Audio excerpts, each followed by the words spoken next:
అందరికీ నమస్తే. నేను మీ రవికుమార్. ఈరోజు మనం మన చిరంజీవి గారి గురించి మాట్లాడుతున్నటువంటి కొంతమంది గురించి మాట్లాడుకోవాల్సి వస్తుంది. అందరికీ తెలియజేయాల్సింది ఏమిటంటే, మీలాంటి వాళ్ళ గురించి చెప్పడానికి కూడా నాకు సిగ్గుగా అనిపిస్తుంది. ఎందుకంటే మీరు ఉచ్చనీచాలను మర్చిపోయి మాట్లాడుతున్నారు.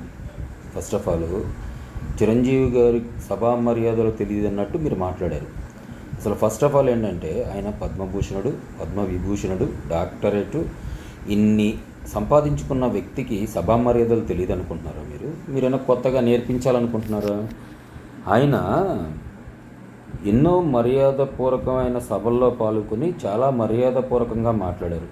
మీరు మీ పబ్లిసిటీని పెంచుకోవడానికి మీ నోటికి వచ్చినట్టుగా మాట్లాడి ఆయన్ని కించపరిస్తే చూస్తూ ఊరుకోవడానికి మేమేమీ పెద్దగా ఇదిగా ఏమి ఉండవు.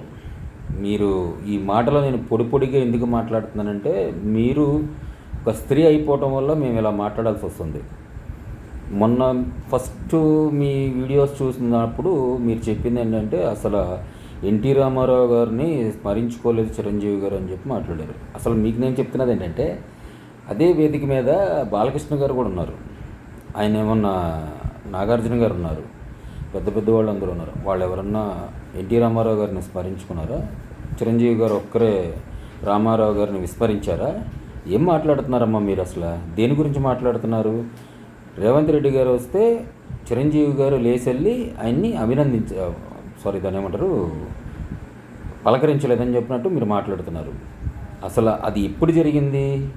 ఆయన రెండోసారి స్టేజీ మీద అవార్డు ఇచ్చేసి కిందకి దిగినప్పుడు చిరంజీవి గారు కూర్చున్నారు తప్ప, అదే మన సీఎం రేవంత్ రెడ్డి గారు వచ్చిన ఫస్ట్ టైం ఆయన లేచి నిలబడి ఆయన్ని నమస్కరించడం ఇలాంటివన్నీ చేయలేదని మాత్రం మాట్లాడకండి. పూర్తి వీడియోలు పూర్తి అవగాహన చేసుకొని మీ స్థాయిని దిగజార్చుకోకుండా మీరు మాట్లాడండి.